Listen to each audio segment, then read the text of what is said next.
और अब दिल्ली से बड़ी खबर, यमुना में बढ़ा प्रदूषण का स्तर। पानी में देखा गया केमिकल वाला झाग। कालिंदी कुंज में जहरीला झाग तैरता हुआ दिखाई दिया। तो प्रदूषण का स्तर यमुना में बढ़ा है और केमिकल वाला झाग भी दिखाई दिया है। पानी में केमिकल वाला झाग देखा गया है। कालिंदी कुंज में जहरीला झाग तैरता हुआ दिखाई दिया। तो यमुना में भी प्रदूषण का स्तर बढ़ गया है। पानी में केमिकल वाला झाग देखा गया है। दिल्ली में बढ़ता हुआ प्रदूषण लगातार चिंता का विषय बना हुआ है और ऐसे में अब यमुना में भी प्रदूषण का स्तर बढ़ गया है। अधिक जानकारी के लिए हमारे political editor Rajeev Tiwari phone line पर जुड़ गए हैं। राजीव, क्या कुछ पूरी जानकारी? देखिए, लगातार बढ़ता हुआ प्रदूषण लोगों के लिए परेशानी का सबब तो बना ही हुआ है। अब यमुना में भी बढ़ा हुआ प्रदूषण का स्तर देखने को मिल रहा है। बिल्कुल, देखिए, यमुना को स्वच्छ बनाने की हमेशा बात कहने वाले अरविंद केजरीवाल अब मुख्यमंत्री तो नहीं है, लेकिन उनकी जगह पे आतिशी मुख्यमंत्री हैं और गर्मी में भी उठाता कि यमुना में गंदगी है, यमुना का जल स्तर नीचे जा रहा है, जिससे लोगों को पानी नहीं दिया जा रहा है। अगर देखा जाए तो देखिए, दिल्ली में जो है आम जनजीवन के लिए और आम लोगों के लिए पानी की व्यवस्था यमुना नदी से की जाती है, लेकिन यमुना में जो प्रदूषण का इस समय लेवल है वो बहुत ही ज्यादा है, खतरनाक स्तर को पार कर गया है। सफेद झाग से पूरा यमुना ढका हुआ है। यह जो है यह बहुत बड़ी बीमारी का कारण भी बताया जा रहा है। तमाम जो स्वास्थ्य विशेषज्ञ हैं और लोगों का मानना है कि यमुना नदी में अगर कोई एक डुबकी लगा ले तो उसको कई बीमारियां पकड़ लेंगी। और आमतौर पर देखिए, सबसे महत्वपूर्ण बात है कि दिल्ली में इस समय बिहार और पूर्वांचल के भारी संख्या में लोग निवास करते हैं और दीपावली पर्व के बाद छठ पर्व मनाया जाता है, बड़ी धूमधाम से मनाया जाता है। चाहे जिसकी भी सरकार हो, यमुना तट के घाटों पे जो है व्यवस्था की जाती है छठ पूजा करने को लेकर के।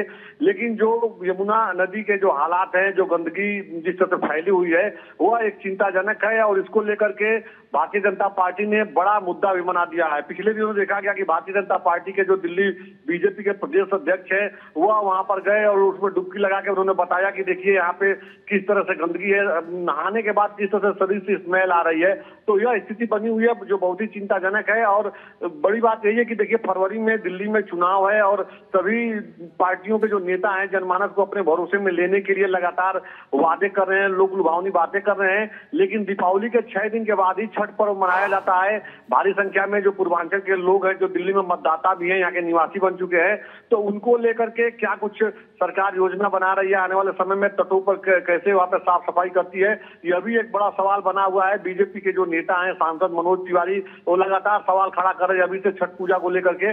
तो दिल्ली सरकार क्या कुछ कदम उठाती है यह देखना होगा। फिलहाल इतना जरूर है कि देखिए, यमुना नदी में गंदगी होने से जो है आम जो लोग हैं वो तो परेशान ही हैं, जो पशु पक्षी है उनका भी जीवन खतरे में है। क्योंकि आमतौर पर देखा जाता है जो पशु है जो चारागाह के किनारे अपना चारा लेते हैं, फिर पानी पीने जाते हैं, तो उनके लिए भी जो है बहुत नुकसानदायक है। और पक्षी भी पानी पीते हैं तो उनके लिए भी। तो जो डॉक्टर हैं, जो स्वास्थ्य महकमा है, वो लगातार लोगों को प्रिकॉशन लेने की बातें कर रहा है। लेकिन फिलहाल जो लेवल जो पड़ रहा है प्रदूषण का, वो चिंताजनक है। जी बिल्कुल ठीक कहा राजीव आपने, क्योंकि छठ पूजा जैसे प्रमुख त्योहार नज़दीक आ रहे हैं और इस दौरान इस जहरीले झाग से बड़ी परेशानी हो सकती है। सैकड़ों लोग डुबकी लगाने के लिए आते हैं।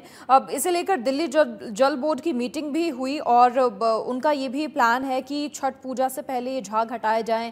इसके लिए कुछ स्प्रिंकलर वगैरह लगाया जाएगा। इसके बारे में कोई जानकारी? बिल्कुल सही कहा आपने। देखिए, दिल्ली के मुख्यमंत्री आतिशी ने इसको लेकर के बैठक की है और अधिकारियों को उन्होंने इस बात की जानकारी भी दी है कि छठ पूजा से पहले यमुना के घाटों की सफाई हो जानी चाहिए, ताकि जो आम नागरिक हैं जो छठ पूजा पर्व को यहाँ पे मनाते हैं उनके लिए किसी प्रकार की कोई दिक्कत न हो। लेकिन सबसे बड़ी बात यह है कि देखिए, जो छठ पूजा का जो परंपरा है, लोग जो है पानी में खड़ा होकर के और उसके बाद सूर्य देवता को आराध्य देते हैं, जल देते हैं, पूजा करते हैं सुबह सूर्योदय के समय। तो वह एक सवाल खड़ा हो रहा है कि जिस तरह से यमुना में तमाम कि गंदगी बढ़ी है। अगर ऐसे में लोग सूर्य को जल देने के लिए, अर्घ्य देने के लिए आधा घंटा 1 घंटा अगर जल में खड़े रहेंगे उना के, तो हो सकता है उनको बीमारियां पकड़ ले और चर्मरोग जैसी बीमारी पकड़ सकती है, जैसा कि डॉक्टरों का मानना है। इतनी गंदगी इसमें बढ़ गई है। यह एक चिंता का विषय बना हुआ है। आने वाले समय में क्या कुछ कदम उठाए जाते हैं यमुना के जल को लेकर, सफाई करने को लेकर के, यह देखना महत्वपूर्ण होगा। फिलहाल इतना जरूर है कि देखिए, जनता को विश्वास में लेने के लिए दिल्ली सरकार मीटिंग कर रही है और जनमानस को भरोसा में ले रही है कि छठ के पहले पहले हम लोग इसको पूरी तरह से साफ कर देंगे। यमुना के में जो गंदगी बढ़ी है, चाहे वो सफेद झाग हो या जो यमुना तट पे जो गंदगी फैली हुई है, पूरी तरह सफाई कर दी जाएगी। लेकिन सवाल अभी भी यही बना हुआ है, क्योंकि देखिए फरवरी में चुनाव है विधानसभा का दिल्ली में, और भारतीय जनता पार्टी ने इसको एक बड़ा मुद्दा बना दिया है। क्योंकि भारतीय जनता पार्टी के तमाम जो पूर्वांचल के जो नेता हैं दिल्ली में, जो पूर्वांचल मोर्चा के जो लोग हैं, वो लगातार अभी से तो यमुना के घाटों पर दिखाई दे रहे हैं और इसको लेकर के प्रेस कॉन्फ्रेंस भी कर रहे हैं, सवाल भी खड़ा कर रहे हैं, जो आम जनमानस के लिए कहा जा सकता है एक निगेटिव मैसेज आ रहा है दिल्ली सरकार को लेकर के। तो दिल्ली सरकार मीटिंग तो कर रही है, लेकिन सफाई को धरातल पर कैसे उतारेगी, उसको कितना शुद्ध करेगी यमुना के जल को, यह देखना महत्वपूर्ण होगा। जी देखिए राजीव, अभी जो एयर क्वालिटी इंडेक्स है वो 300 से 400 के बीच चल रहा है, जो कि बहुत ख़राब माना जाता है। और ऐसे में पहले ही एडवाइजरी जारी की गई थी कि जब ये AQI 450 या फिर इससे ज़्यादा होगा तो ग्रैप 1 की कुछ पाबंदियां लागू होने वाली हैं। कुछ एडवाइजरी जारी की गई है, उसके तहत वो कौन कौन सी पाबंदियां होंगी? देखिए, फिलहाल अगर देखा जाए तो सरकार के तरफ से ठोस कदम उठाए जा रहे हैं। और सबसे बड़ी बात यह है कि देखिए, जो पाबंदी लगाने की आपने बात की है, अभी तक दिल्ली में जो पाबंदी लगाने के लिए सरकार की तरफ से कोशिश की गई है या जो फार्मूला लगाया गया है, उसमें सबसे जो बड़ा फार्मूला ये है कि जो NGMC की जो पार्किंग है, पार्किंग के जो रेट है उनको डबल कर दिया गया है। जहां पर 2 पहिया वाहन के लिए 10 रुपये पार्किंग थी, उसको 20 रुपया कर दिया गया। जहां 4 पहिया वाहन के लिए 20 रुपया की पार्किंग थी, उसको 40 रुपया कर दिया गया। चाहे वो इंडोर पार्किंग हो या आउटडोर पार्किंग हो या स्ट्रीट पार्किंग या मल्टी लेवल पार्किंग, यह पार्किंग रेट बढ़ाया गया है, जो इस समय चर्चा में दिल्ली में बना हुआ है। अब सवाल यह है कि पार्किंग का रेट बढ़ाने के बाद भी लोग अपने घरों से जो है अपनी सवारी से निकल रहे हैं, क्योंकि दिल्ली में देखिए हर तरह के लोग रहते हैं, गरीब भी हैं, अमीर भी हैं। जो अमीर हैं वो बहुत ज्यादा अमीर है, तो एक लोगों के घर में 4 पहिया वाहन की बात कीजिए तो 1 नहीं, 2 नहीं, 3 4 है, सभी लोग अपने अपने हिसाब से निकलते हैं। तो यह एक बड़ा मामला बन गया आने वाले समय में। चूंकि गोपाल राय जो कि दिल्ली सरकार के मंत्री हैं, उन्होंने कहा था कि आने वाले समय में ऑड इवन का जो फार्मूला है इसको हम लोग जल्दी ही इंप्लीमेंट करेंगे, जिससे प्रदूषण कंट्रोल किया जा सके। इतना जरूर है कि देखिए, दिल्ली में अभी दीपावली का त्योहार आना है, उसके ठीक पहले जो प्रदूषण का लेवल है यह बहुत ज्यादा चिंताजनक है। लोग परेशान है, जो उम्रदराज लोग हैं उनके माथा में मतलब सिर में दर्द है, आंखों में जलन है, इस तरह की सांस लेने में दिक्कत हो रही है। और जो बच्चे हैं, स्कूल जाने वाले छोटे बच्चे हैं, वो भी प्रभावित हो रहे हैं। और अभी तक देखिए स्कूलों की छुट्टी भी नहीं हुई है, तो जो पेरेंट्स हैं वो भी चिंता जता रहे हैं। आने वाले समय में बताया जा रहा है कि जो प्रदूषण लेवल है दिल्ली में ये और अधिक बढ़ सकता है 26 अक्टूबर के बाद।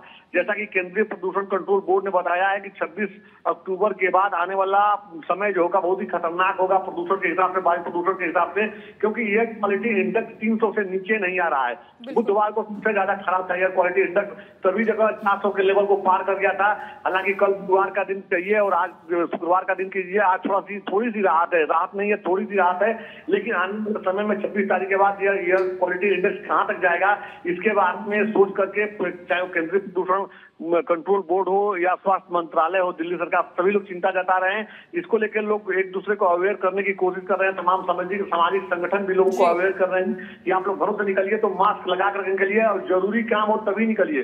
सुबह शाम जो वॉक करते हैं पार्क निकल करके, तो आप घरों पे ही वॉक करने की कोशिश कीजिए, पार्कों में न जाए जिस तरह प्रदूषण लेवल बढ़ रहा है। तो अपने अपने हिसाब से लोगों को प्रिकॉशन लेने की बातें की जा रही हैं और सलाह दी जा रही है कि खुद भी आप लोग जागरूक रहिए स्वास्थ्य को लेकर के। जी बिल्कुल राजीव, स्थिति वाकई भयावह है। आपका बहुत शुक्रिया तमाम जानकारी साझा करने के लिए। तो यमुना में भी प्रदूषण का स्तर बढ़ गया है, जल बोर्ड की मीटिंग भी हुई है और कोशिश की जा रही है तमाम प्लानिंग के तहत कि छठ पूजा से पहले ये जो केमिकल वाला झाग है इसे हटा लिया जाए।